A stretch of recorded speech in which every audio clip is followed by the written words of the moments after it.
السلام عليكم ورحمة الله تعالى وبركاته. داعي كل زملاء، تحية للشعب الجزائري. بسم الله. اليوم فيديو سبيسيال لجارة المغرب، مملكة البرتوش. درت فيديو عاودت نحيتو لخاطر نسيت واحد النقاط ما قلتهمش، ومام طون جاو الناس حاطين يديه في الفتنة. انا اللي جا لبلادي ندير فتنة ونولي مجرم، ما عنديش مشكل. انا خريج المدرسة الشاوية، انا عسكري سابق. الجزائر هي اقوى دولة في المنطقة، اقوى دولة برئاستها، بحكومتها، بالمؤسسات نتاعها كلها، وبالجيش الوطني الشعبي نتاعها اللي برز وثبت وبرهن. المهمة تاعي اني ندافع على الوطن، ومستعد نقدم نفسي وروحي من اجل الوطن.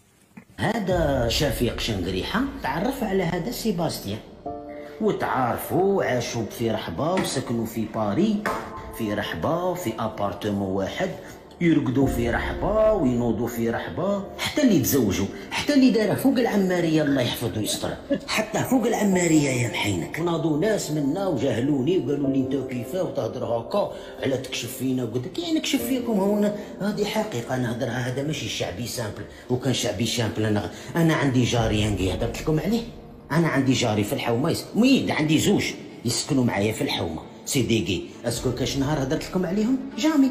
بصح شفيق شنقريحة يلفو نهضر عليه باسكو بوه راه قائد الاركان نتاع الجزائر، راه حشومه كبيره يا محينك. هذا بوه راه يمثل العسكر تاع الجزائر، بوه راه قائد الاركان تاع الجويه والبحريه والبريه، القائد الاعلى نتاع العسكر. كيف هاد يا ولده خريره، كيف انت يضرب تعطي الاوامر والدوله وتحمر في عينيك وتضرب الطابله وتقعد دير في الخطابات في الكازيرنا وتحمر عينيك في دوك القياده وفي دوك لي زوفيسي اللي حداك، وانت يا ولدك خريره. هذه كي دايره هذا تحمر العين وتضرب تاع الطابله وتضرب الطابله بالبونيه وتلعبها تحمر في عينيك، هذه روح ديرها مع الخريره تاع ولدك بالاولى، روح عند ولدك الاولى دير معاه هاد العفسه، ومن بعد روحتينا النصائح وقلنا اقوى دوله ومنها الجزائر هي اقوى دوله اقليميه، وهدرنا ديك الشعارات الرنانه تاوعك الخاويه. الاولى هذه روح ديرها مع ولدك. كيفاه ولدك انت يا خريره في لوماري يضرب مع سيباستيان يضرب في الطروابي؟ ما نكذبوش على رواحنا، باينه اللي راهم يقوموا الليل في الليل، اللي راهم يحطوا زوج سجادات يقوموا الليل، باينه يضل رجليه كاع في السماح حتى الصباح. هو ما كاش واحد جبد على هاد الهضره قال سعادة قائد الاركان كيف هادي؟ ها ولدك راه محشم صاحبي، الجزائر كاع سمعت. ما تهضرش مع ولدك انت تشوف كي دير معاه، ولا تدير له لابريسيون ولا ساجين غير في الشعب ترسلوا له المخابرات. ما كاش واحد بعدا يهضر معاه نقولوا حنا شنقريحه، كاش قائد ولا قال بدا بولدك الاولى، راه كاشفنا صاحبي. نحكي مع المغاربه، هادو المغاربه. نعاود لكم نفس الفيديو نعاودوه، كاين بالك الناس معاه. شوف، العالم كامل عنده الحق يحكي على الرجله ويحكي على النيف ويحكي على الشرف ويحكي على الارض والعرض ويحكي على الدم، هذول اللي قلت لكم دير. غير المغربي ما عندوش حق يحكي في هذه الامور. كيف سيتصرف ابو جرى السلطاني مع الحفلات الماجنه والكباريهات وبيوت الدعاره مثلا؟ جزء من الدوله هذا، بيوت الدعاره جزء من الدوله. اذا كان لقيت الدوله قائمه تديرها بالطريقه التي وجدتها عليها، ولكن من سينتخبك شيخ ابو جره؟ سينتخبك لتغلق بيوت الدعاره. هذا نقول له من البدايه، نقول له يا ايها الناس، يا الشعب الجزائري، راهو كاين واقع نتاع دوله تراكمت على مدار 57 عام من الاستقلال، ونحن انتخبناك لتغير هذا الواقع. نقول لهم التغيير لا يتم 57 عام، ما يتمش تغييره في 5 سنين. غير المغربي ما عندوش حق. تخيل المغربي يبعث مرته دين الربه، يبعث مرته لاسبانيا تخدم. هذه النقطة اللي خلاتني عاودت الفيديو. تخيل مغربي يبعث مرته دين الله، يبعثها لاسبانيا باش تخدم وهو يحكم الذراري. لم تكن تعتقد يمنى أن الرجل الذي اختارته زوجا وشريكا لحياتها يتجرأ ذات يوم وفي منتهى الانحطاط أن يسلمها فريسة سهلة لأصدقائه لاغتصابها أمام عينيه. فأي رجل هذا؟ فالرجولة أكبر بكثير من أن يوصف بها. أنا راني مش لاقا باش نشوف خاوتي، راني هذا الانفيرمي اللي راه يدير لي في لي سوان دروك راني دايرته هو خويا هو كلش، باسكو هو وصل وين هو راح لقلبه دروك حتى واحد. دوك خاوتي راهم كيشوفوني كي نتكروازا معاهم في الكولوار يدوروا ريسانه. هذه ما كاش اللي انا لا ما سمحت له فيها في الدنيا، في الاخره ما نسمحش. وكاين رب اسمه الحكيم سريع الحساب وشديد العقاب. تمر الأيام والشهور، العدالة لا تتحرك في قضية اغتصابها، ولأن ما عاشته من جحيم لا ينسى جعل يمنى لا تتردد في أن تفتح قلبها للبرنامج في حكاية مثيرة وجريئة جدا عن قصة اغتصاب وحشي.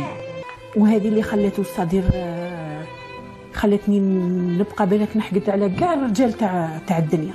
إذا كان واحد في هذه القمة تاع الانحطاط سي بيان هو. عمري ما شفت واحد منحط كيما هو. كاين واحد الامور غادي نوضحكم. الولايه تاع سيدي بالعباس ما تخفاش على 58 ولايه، وهذا شرف لينا. اليوم لا جوناس الصغار ولادنا دري هادو مساكين ما يعرفوش ما معنى كلمه فيلا جلفت. نقدموا الامور من المجرى نتاعها. فهم خوتي انني هنا القديم. هذه كلمه فيلا جلفت الدوله بكري كانت دايره هنا لي بواط فيلا كبيره القرابه ودايره فيها نساء يخدموا لي باس. هذا كينعد اون بواط تاع الدوله. صاي خويا حاجه نقيه بالطبيب بالشومبره بلا تيليفزيون، يعني دايره تاع الدوله. عاد يخلي باله من مغاليبه. اي واحد مغاليبه حتروح منه انا ماليش دعوه. كان بتيت فيلاج انا مسميناه سيميتير باسكو موجوده المقبره تاع السيميتير اليهود تم وكلش. هو سموه لاكوري، حنا لحقنا عليه يقولوا له لاكوري. ولاكوري كي تدخل لداخل تلقى كاتبين لك بالبتوره في البيبان هنا بيت شريف. فهمني خويا سكنوا تم. الحمد لله لما تروح تسقسي الشاويه تسقسي قبايل تسقسي يقولوا لك على هذا البلاصه مديوره يعنيك للساكس.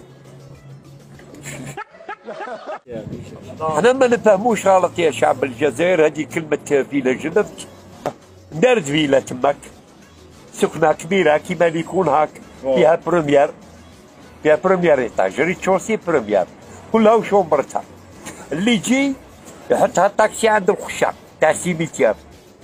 كانت الخشة تاع السيميتير تدخل مع الخشة يحبسها الطاكسي برا. كان يجيبوا نساهم بليفري فامي يحطوهم رجالتهم تماك ويروحوا بار بينيفيس. كانوا باترونات تماك بنات بلاد. جي يقول هاودي راني باغي نخدم انا متزوجه، دير لها الطريقه نتاع وحده متزوجه. انا نعرف بلي باترونات نعرف اللي كانوا تما في حالات تنصحها الاولاد تقول لها ودي انت متزوجه ومرت راجل ولا الشيطان. كانوا يدخلوا تما قدموهم باترونات يقولوا ما الطريق ما تخرجش عليكم. تقول لها لا انا باغي نخدم على روحي دير لي باس. كانت بساميل ولات بديميل والمباتات تكون من 300 400 الفوق. كل بنات المغرب سبحان الله يخدموا كبائعة الهواء. خلف حقائق مثيرة لمافيا تلاعب بطالبات قدمنا من مختلف مناطق الوطن ليقعن فريسة بين أيدي تجار الحرام. استبدلوا دفاتر العلم التي تحملها الطالبات نهارا وحولوها إلى قارورات خمر ليلا. فريق سري جدا أراد هذه المرة أن يفتح ملف الإقامات الجامعية للبنات في الجزائر. يوم مانيش نسفيك المغربي والله نجيب لك نكذب عليك وذو حقائق. المهم بالنسبه لموضوع اخر اللي هو تاع الدعاره. اللي تحب تزني على روحها، واللي تحب دير اللي ربي سهل. انا بالنسبه لي ما عنده ما دخلني، لكن نحكي لكم اكسيون صرات قدامي اللي هو خطره زرت واحد صاحبي في واحد لوطيل يخدم جزائري هو مشيت ليه لا ريسبسيون نشوفوا كذا منا موراي قال لي شوف هذه الجزائريه موراك مع واحد عربي. شوفوا واش قال لها هما داخلين في لا ريسبسيون في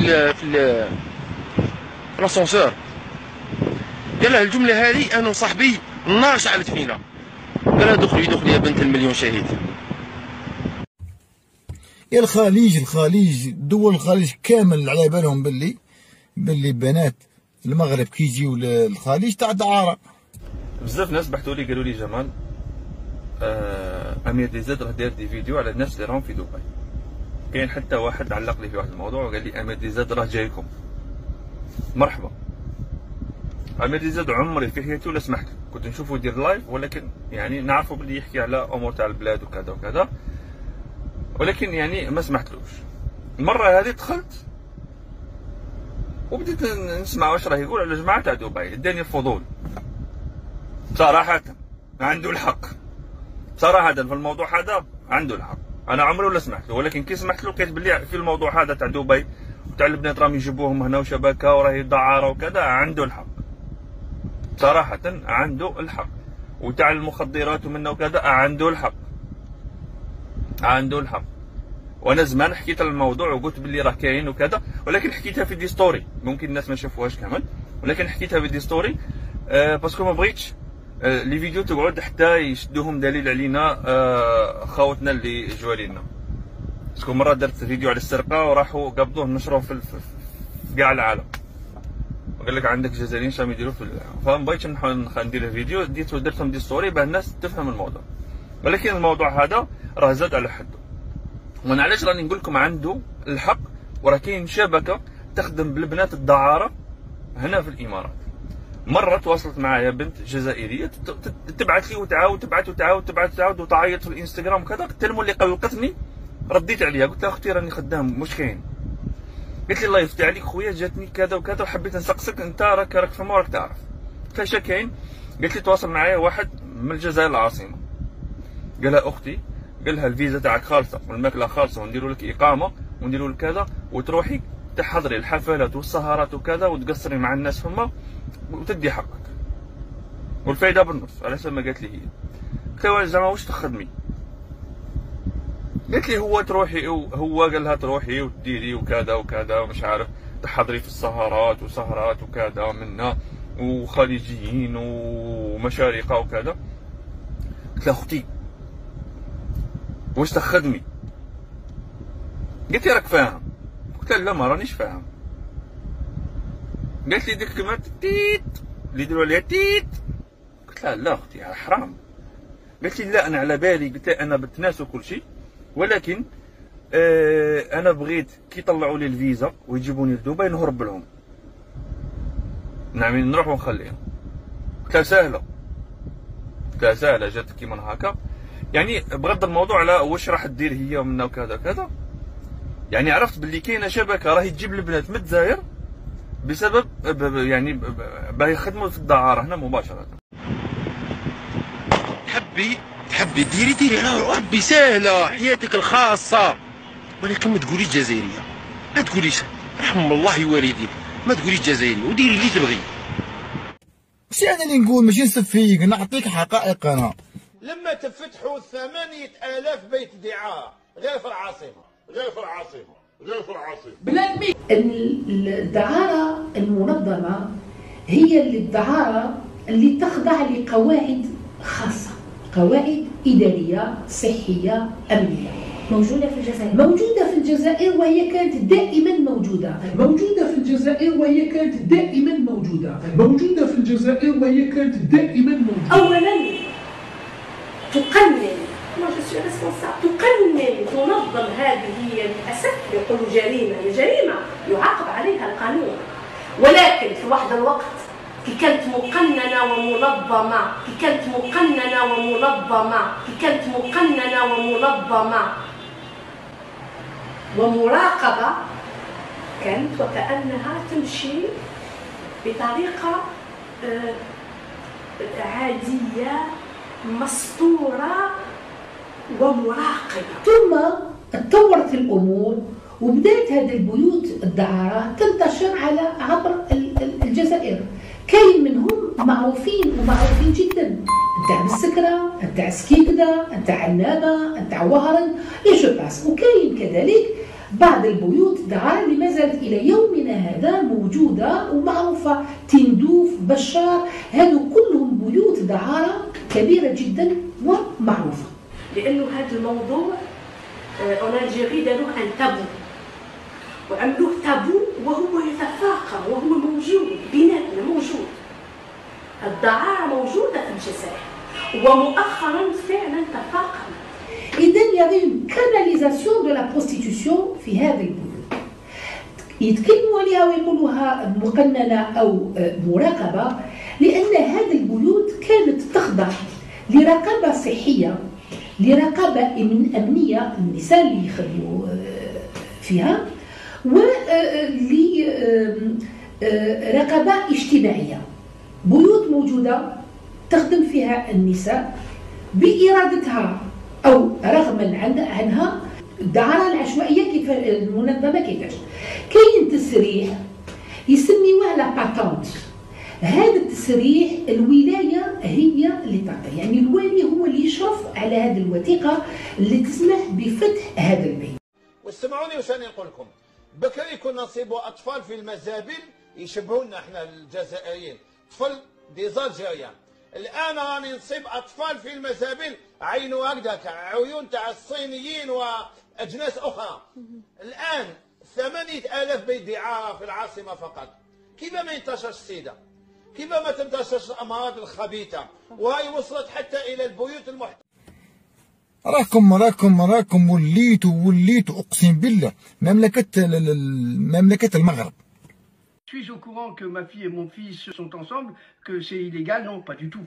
C'est pas illégal. Non. T'as qu'à bien regarder les lois. C'est pas interdit que mon fils et ma fille soient ensemble. Voilà, c'est pour répondre à ta question. Donc, chah, les rageux.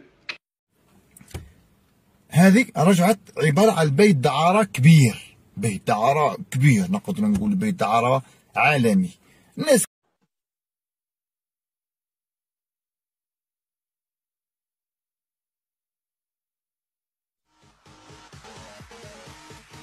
And the winner is Ariel Rebel, Anissa Kate, Ariel and Lola.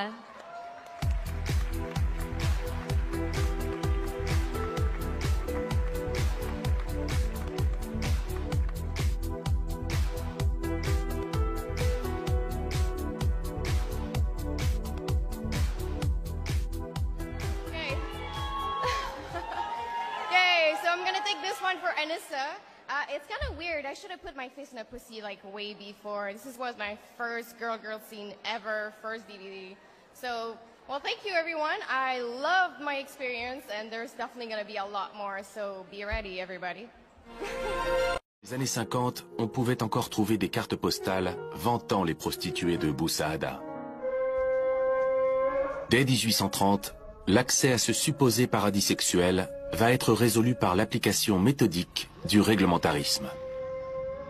L'Algérie va devenir un véritable laboratoire dans lequel on va pouvoir tester les mesures phares du système, tout en y ajoutant une création de toutes pièces. Le quartier réservé, c'est-à-dire exclusivement dédié à la prostitution. Et donc ces quartiers réservés vont devenir de véritables usines à vis, comme on les appelle à l'époque, c'est-à-dire des villes, des quartiers clôturés de murailles avec un poste militaire ou policier pour en garder l'entrée, dans lequel sont réunis, nous dit-on, l'ensemble de la prostitution officielle d'une ville.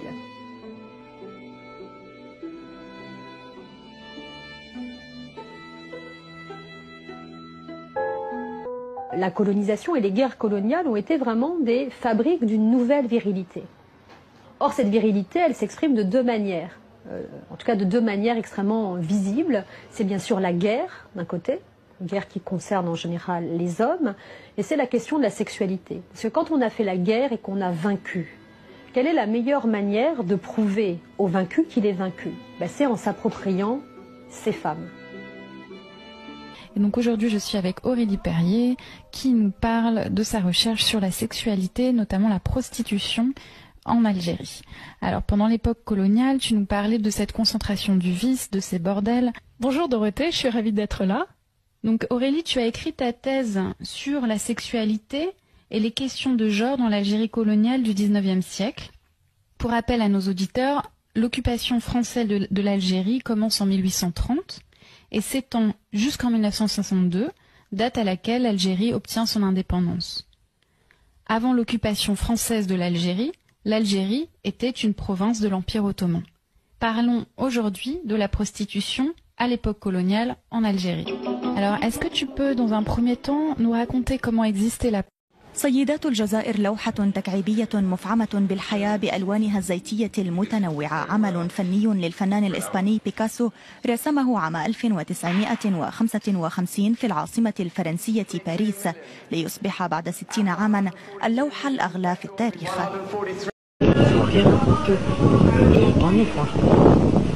Bonjour, ça va? Ça coûte combien? 10. Le soir, moi.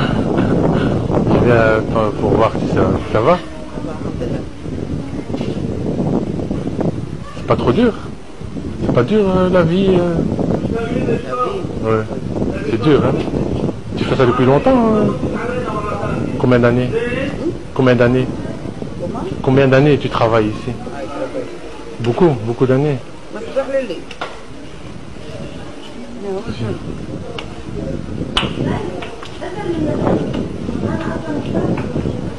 Il n'y a personne.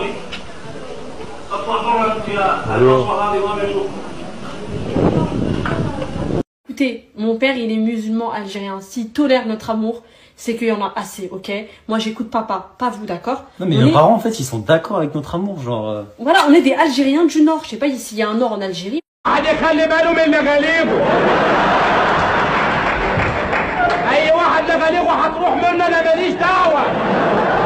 ثم قال ماذا؟ قال الجزائر. ثم قال ماذا؟ قال الجزائر.